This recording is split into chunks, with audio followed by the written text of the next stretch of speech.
controlling your financial destiny, the first step, which is major, that I talk about all the time, yes, and you know what it is, a mindset, the millionaire mindset. That takes a process. I encourage you to think about how much money you want to create. That's number one. Number two, what are you going to do with it? What's the purpose of it? Why is it that that's important to you? The other thing is writing it down and understanding that you must bring some value. What is it that you have? What is it that you're going to exchange in the marketplace in order to do that? I remember something I heard by Jim Rohn said, you don't get paid by the hour, you get paid for the value you bring to the hour. So you have to train your mind to serve you. Dr. Carter G. Woodson said, if you can determine what a man shall think, you never have to concern yourself with what he will do. He said, if you can make a man feel inferior, you never have to compel him to seek an inferior status, for he will seek it himself. And if you can make a man feel justly an outcast, you never have to order him to go to the back door. He'll go without being told. And if there's no door, his very nature will demand one. And so engaging in this process of training your mind. Well, how do I do that, Les? One of the things I encourage you to do that I did for years and still do today, train yourself to read 30 to 40 pages of something positive every day to train your thinking. See, we can't control the thoughts that come in our minds, but we can control the thoughts that we dwell on. By reading 30 to 40 pages of something positive every day, you're saturating your mind and you're overpowering the negative thoughts that psychologists say that we think over 87 to 90% of our negative thoughts every day that goes undetected by our conscious mind. So that's the value of reading something positive every day and listening to something every day that's positive that will train your thinking. Now, the next thing, not only is the mindset as important, but information. 2007, Time magazine said the computer is the person of the year. And people were puzzled by that. Why?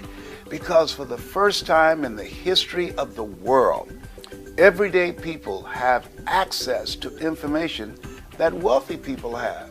And that really makes a difference. There's a slogan I hear with some radio stations that said that information is power. No, information that is applied in your life, that's power. And so you now have access to information that can help you to build and design the kind of life that you want, that you can learn anything that you so desire. You could just Google it, and there it is, available at your fingertips. The next thing is a network. The man who's still around today that I love is Dennis Kimbrough. He said, if you're the smartest one in your group, you need to get a new group. In order to create wealth and control your financial destiny, it's important that you have a network of friends that you can learn from, that you can grow from, friends that can help you to begin to access parts of yourself that you don't know right now, friends who have contacts and relationships and resources that you don't have, people that you can learn from, that you can grow from. You want to develop a network of friends. My mother used to say, if you run around with 9 broke people, I guarantee you, you'll become number 10. So you want friends that have more than you, people that will challenge you, that will bring some value into your life. The next thing, not only a network of friends that's important, but dedication. See, if you are casual about your goals and dreams, they will never happen. You have to dedicate yourself. How you spend your time tells me who you are. See, there's a difference between working from 9 to 5 to working from 5 until you faint. You've got to be willing to dedicate yourself to do whatever is required. A.L. Williams had a saying that I love very much. All you can do is all you can do. And all you can do is enough. But make sure you do all you can do. And so in creating your financial destiny and controlling it, it requires dedication. The next thing is system. There's no secret to success. There's a system. And you must learn the system. A lot of people say, well, I'm not a detailed person, or I've never worked for a major corporation. That's what I said. I gave myself an excuse in the past for not learning the things that I needed to learn. And I never forget what my mentor said. He said, Brownie, all of us are born the same way, dumb, naked, and speechless. You can learn. Creating wealth, controlling your financial future, it requires a system. It's something you can't wing. It's something you can't do by flying by the seat of your pants. You must learn to put together a system. Have people around you who have the skills and the knowledge and the ability to put together systems that you can execute that will allow you to control your financial future. The next thing is energy. If you're casual about your dream, you will end up a casualty. It requires energy. You've got to be fired up. I call it hunger. You've got to be hungry. And when you are willing to put forth the energy, when you're willing to do the things today others won't do in order to have the things tomorrow others won't have, the energy that you must invest is above and beyond that which is commonly accepted. And most people are low energy, flat energy. You've got to work on yourself. As you think about creating wealth, I want to ask you something. What's your strategy for being here? You got to have a strategy. See, in order to create wealth, it requires a lot of energy, a lot of work on your part, dedication on your part. So that means that you want to get a physical checkup, you want to exercise, you want to set aside time that you're going to take care of you so that you will have the energy and be able to put in the time necessary to accumulate wealth that will allow you to control your financial destiny. And the next thing is managing your time. That is managing yourself. Time is important. And so where are you putting your time?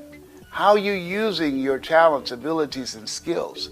That's important to know, because whatever you're doing with your time, that tells me who you are. And so it's important to prioritize what's important to you. Because when you look at the end of the day, all of us have 24 hours.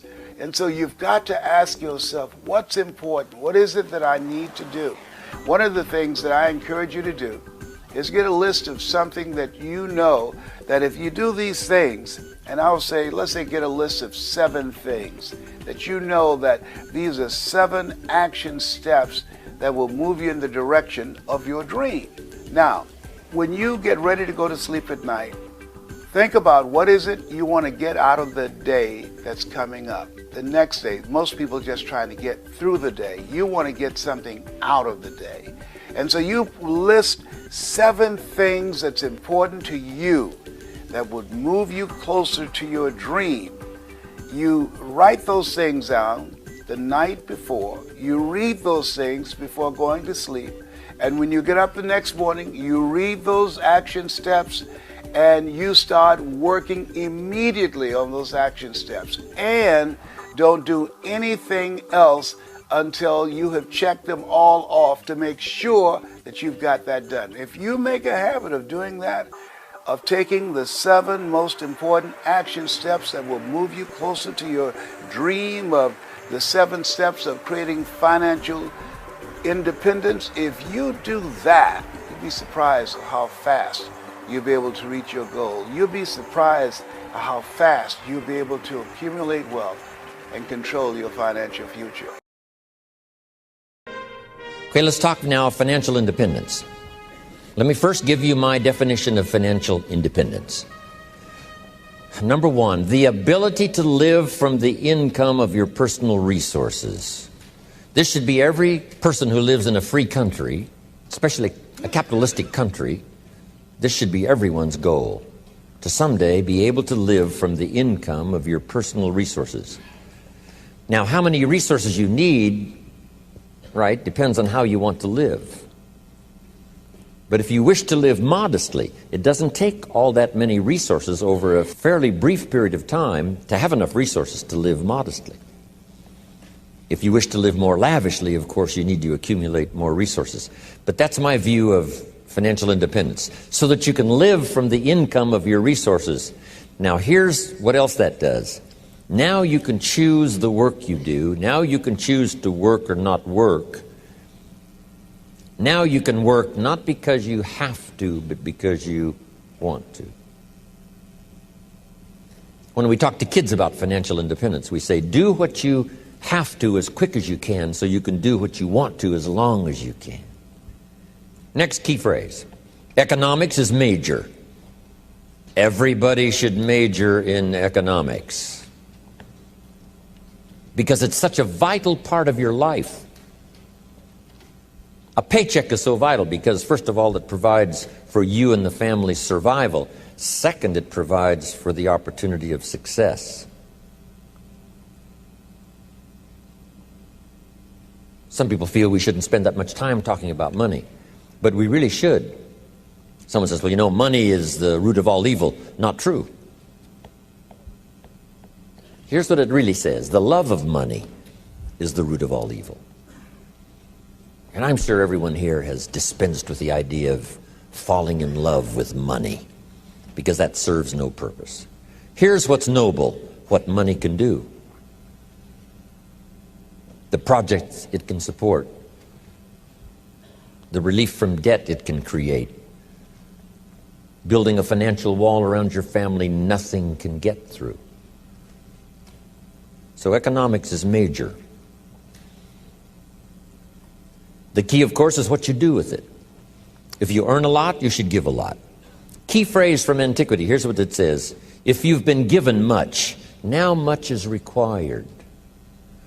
If you've been given great responsibility, much is required. If you've been given much wealth, now much is required.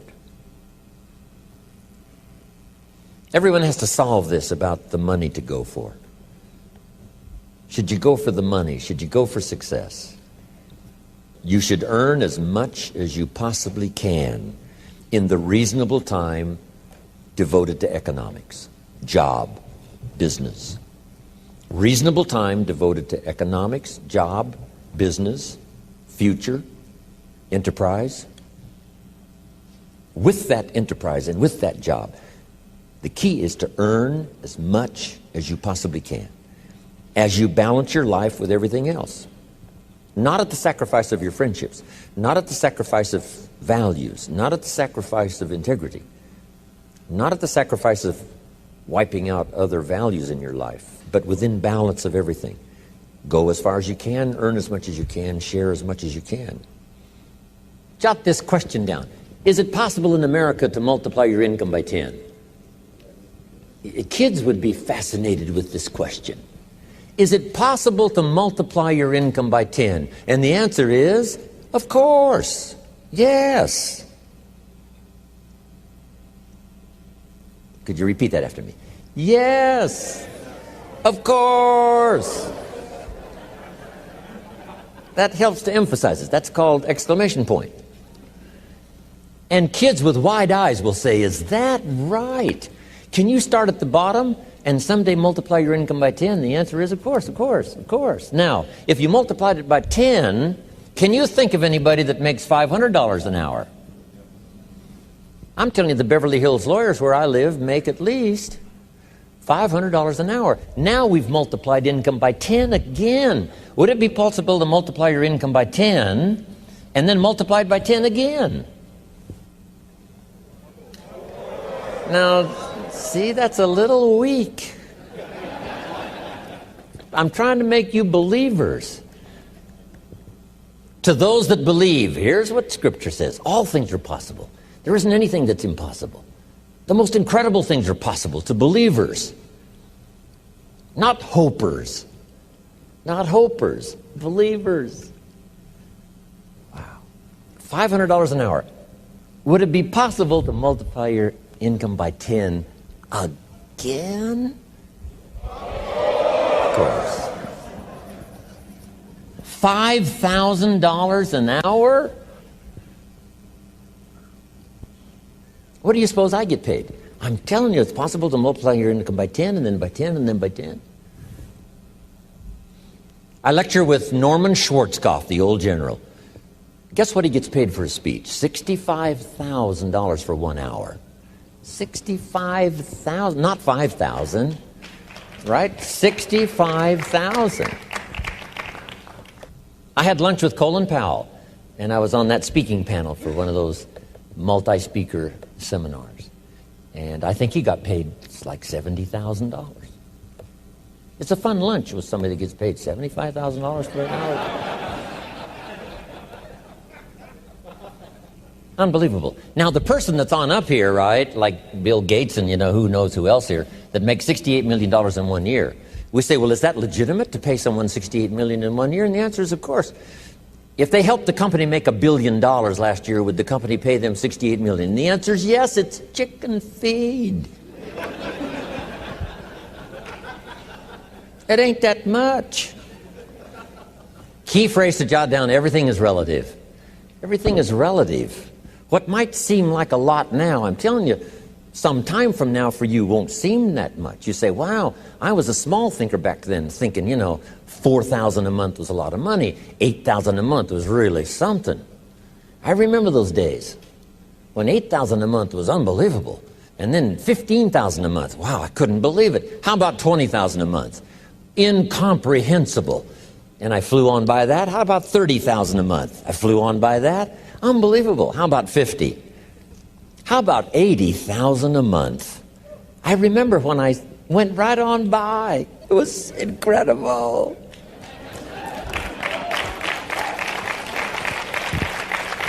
Getting paid by the week. I remember when it was, right, $20,000 a week and then $30,000 a week. How about $40,000 a week? How much property will they let you own?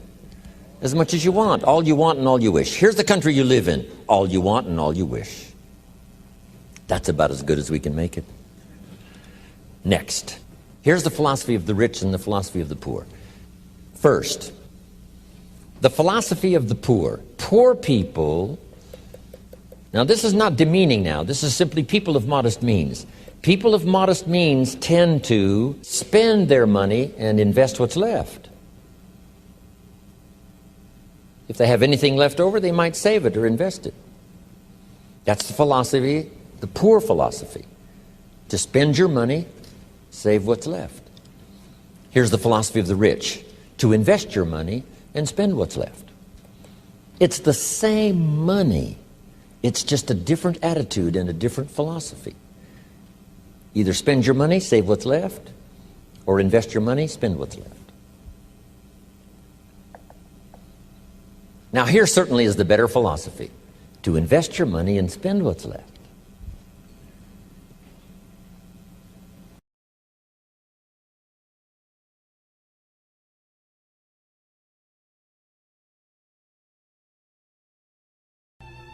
I started out, age 25, I'm working hard to make a living, and I found out how to start working on my fortune. That might not be for everyone. But you can turn part of your present income, if you think I've got to stick with a job for 30 years and retire, if that's your mindset and you want to do that, fine. But now you must wisely use the resources from that income to make a profit, even if you let other people use the money and pay you interest and dividends. If at least you do that, whether you buy and sell or not.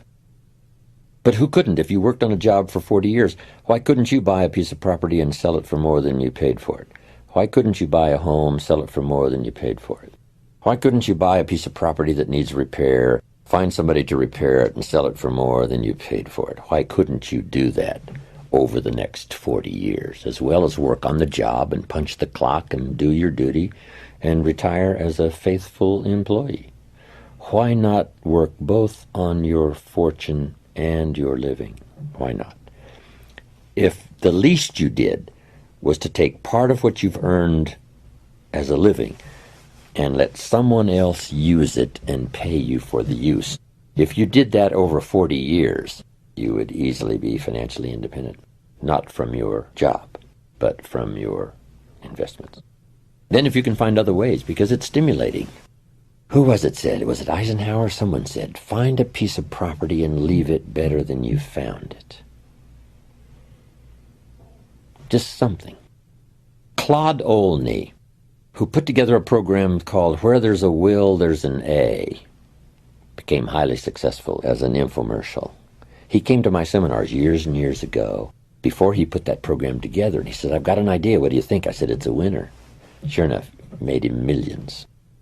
He made money on every car he bought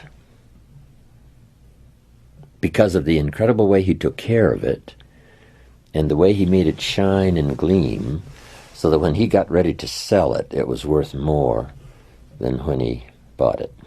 That was one of his projects. I'm going to make money on every car I buy. See, it just depends on your attitude and your philosophy. And the answer is, why not?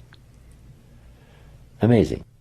Two different people with two different attitudes. One lets it all go because it doesn't seem to make a difference. Another one says, I make money on whatever I touch. Whatever I touch gets better. It doesn't get dirty. It gets better. A guy who owned a bunch of apartments said to me, most everybody leaves the apartment that they rent worse than they found it. I said, you gotta be kidding. He said, no. Some leave it trashed. I said, impossible. He said, no. I said, what a reputation. What I touch turns to trash instead of gets better. Amazing. But what if you had the attitude or the mindset, I'm going to leave wherever I am, I'm going to leave it better than I found it. Not just what it did for the world, because it's a better place if you do that, but what it did for your psyche. Whatever I touch gets cleaner, and it gets better, and it gets painted, and it gets restored. Even if I walk away, you say, well, somebody else is going to enjoy it all. That's not the key. So be it. The key is, my philosophy is, I leave everything better than I found it. If one of your goals is to become a millionaire, as it was my goal for many years before I achieved it, you have to learn how to think the way a millionaire thinks if you want to get the results, especially the financial results that a millionaire gets. Now, the most important attitude for financial success is called long-term thinking. Successful people think a long way into the future, and they adjust their daily behaviors to assure that they achieve their long-term goals. In a longitudinal study covering about 50 years done at Harvard universities in the 50s and 60s, they studied the reasons for upward socioeconomic mobility. They were looking for factors that would predict whether or not an individual or family was going to move upward and be wealthier in the future than in the present. They studied factors like education, intelligence, being born into the right family, or having the right connections. In every case, they found individuals who had been born with every blessing in life who did poorly. They also found individuals who had been born or come to this country with no advantages at all who had been extremely successful. What was the distinguishing factor? They finally determined that there was only one key attitude that mattered, and they called it time perspective. This, by the way, was one of the greatest breakthrough discoveries of my life, and I've never really quite recovered from it because it was so important. Time perspective refers to the amount of time that you take into consideration when planning your day-to-day activities and when making important decisions in your life. People with long time perspective invariably move up economically in the course of their lifetimes. When you spend weeks and months and years developing your skills and ability and expanding your experience in order to be successful, you have long time perspective. The average professional person has a time perspective of 10, 15, and 20 years. They're willing to invest years in university and master's degrees and doctorate degrees, and then years of training as accountants or doctors or dentists in order to be able to make a wonderful living for the rest of their lives. They have long time perspective. This is a characteristic of people who move up rapidly socioeconomically and financially in life. So begin to see that everything that you're doing today is part of a long time continuum, at the end of which you're going to be financially independent or financially unfortunate. People with short time perspective think only about fun and pleasure in the short term. They have what economists call the inability to delay gratification. They have an irresistible tendency to spend every single penny they earn and everything that they can borrow, thinking that the money will always be there and that life will last forever. When you develop long-time perspective, you develop the discipline to delay gratification in the short term and to save your money rather than spending it. The combination of long-time perspective and delayed gratification puts you onto the high road to financial independence. Now, here are two things you can do to develop the attitudes of financially successful people. First, think long-term about your financial life. Decide exactly how much you want to be worth in 5 years, 10 years, and 20 years from today. Write it down. Make a plan. Take action on your plan every single day. And the second thing that you can do to assure your success in the long term is to develop the ability to delay gratification. Instead of buying something on impulse, put off buying decisions for a day, a week, or even a month. Decide in advance to think it over before you buy anything. This can change the way you spend money almost immediately. Your ability to think long-term about your life and to set 10 and 20-year goals for yourself, and then come back to the present and make sure that everything you do today is consistent with where you want to be in the future, is the hallmark of people who become millionaires in the course of their working lifetimes. These 3 key principles will help you to realize the success in your life. The first one is to read more books. You know, all the books in the world can help us to solve all the problems in the world. But the truth is that we don't have to read all the books in the world because we don't have all the problems in the world. But we do have to read the books that help us to solve our problems. So for instance, if you wanted to learn about money, you better be reading books that talk about money. Or if you wanted to learn how to manage your relationships or to become a better communicator, there's a lot of books on that. What I'm saying basically is that our libraries are paved with gold, and library cards are free. You see, books are the tools that release the heavens of your mind, and leaders are readers. You see, if you want to succeed, you have to read. Most people in the world read about one book every single year. That book, I would suppose, would be Facebook. And before people even get up and do their thing, before they drink their coffee or read their paper, they read Facebook. But the truth is that if you study miscellaneous things, you get miscellaneous results. You become what you study. What do you study? And where is it taking you? You see, a lot of people come up to me and they say, well, Daniel, I don't really have time to read.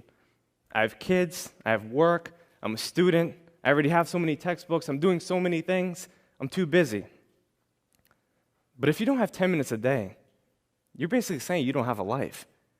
We all have time to read. We all have time to pick up a good book and read for ourselves so that we can learn. Look, if you read 10 minutes a day for 30 straight days, that's 1 book a month. 1 book a month in 12 months is 12 books a year. You can do in 1 year what most people do in 5 years. Talk about not having time. We all have time to read. Remember, readers are leaders, and the only way you can succeed is if you read. My second suggestion is about getting around the best individuals you can. You see, we're the sum total of the 5 people in which we surround ourselves with the most. We earn the same income. We go the same places. We do the same things. We think the same thoughts. And if you were to look at your 5 closest friends, you've got to ask yourself this one question. Who are my leaders, and where are they taking me? In other words, are my leaders taking me to the place that I would most likely want to be? You see, if the answer is no, then you need new leaders. You need people who are inspiring, people that can help you, lift you up to the goals that transcend your own possibility and your thinking. You have to realize your goals, and you can only do that by getting around the right people. Now, many of us have what I like to call default friends. And default friends are basically people that we see around the neighborhood. People at the grocery store, the gym, the mall, at church, at work, everywhere we go. These are people that we naturally befriend as we start to gain their trust and acceptance. And what tends to happen is that if you're a highly ambitious person and you have really high goals, a lot of these people can't help you reach your goals. So you have to look outside. You have to search for people. I'll give you an example. I had a friend, his name was John, and he was actually a plumber. And his father and him had a pretty successful business, at least it seemed like it. So I asked John, I want to start a business. What exactly do you think I should do? John pulled me to the corner and he said, Daniel, I don't think you want to start a business. 98% of businesses fail within the first 3 years. Then he proceeded to tell me about all the reasons why I couldn't do it and why it won't work. He told me how it was so hard working over 100 hours a week, how hard it was to manage payroll, and why the recession was holding him back from getting more clients. As he told me this, I became a little discouraged, a little dejected. And I went home and I thought about it. When I got to my journal, I usually reflect, and I wrote down in my journal that 98% of statistics are made up, including that one. You see, you have to realize that no one's opinion of you can become your reality. And in order to change your reality, you have to change your mentality and the people you surround yourself with. You have to get yourself around people who can help you, people that are smarter than you, people who have gone further than you, people that know exactly what you need to do to get to that next level. You see, the truth is that the people that you're looking for are also looking for you, but you have to find them. You see, sometimes we surround ourselves with strangers and family members who tell us what we can't do. They limit us. And a lot of people have the right intentions, but oftentimes they provide the wrong directions. In other words, they want to help us, but they just don't know how. So get yourself around people who can. A lot of people ask me, well, Daniel, how do you find these people? It's easy. If you follow step 1, which is to read more books, you'll find that in the back of the book, there's the About the Author section. And what I used to do is I used to reach out to the authors. Thankfully, we live in a new millennium, which allows us to get on their social media, their websites, and so we can have a conversation with them. We can change by actually understanding what it is that they teach. And if we ask enough questions, we can make great progress in our life. Remember, the people you're looking for are also looking for you. So get yourself around those people. My last and final suggestion is to set higher goals. Because goals make you stretch. They help you to become more of who you are. And in this normative conformity, so many people don't know how to set goals. They get confused about the process. A lot of people use New Year's resolutions. But the problem with New Year's resolutions is that a person often tries to do too much too fast. So let's say Doug wants to stop smoking. On December 31st, he says, I'm done. January 1st, I'm clean. Never again. You see, he hasn't created a plan of action to achieve his goals, and therefore it is unreasonable. Bucket list is something else that people do. And usually when someone creates a bucket list, they're giving themselves too much time. There's no urgency, and most of the time, they don't write their goals down.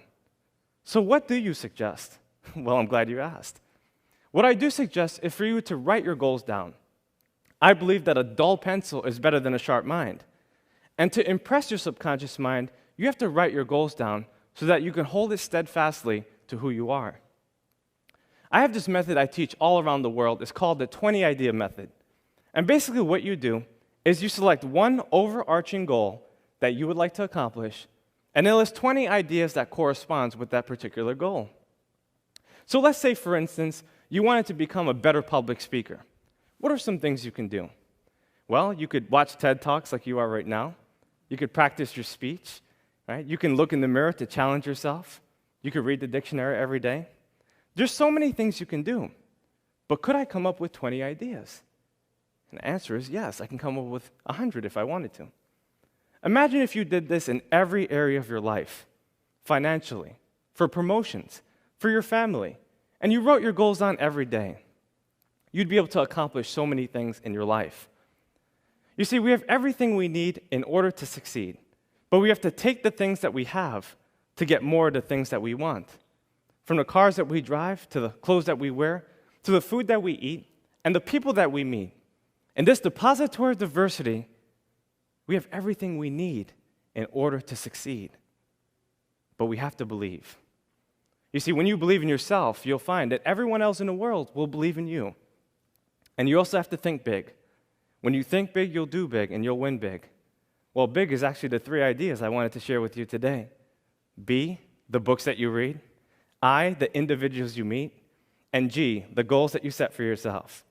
Books, individuals, and goals. That's all you need to accomplish success. Because when you think big, you'll do big. And you will win big, my friends. Thank you.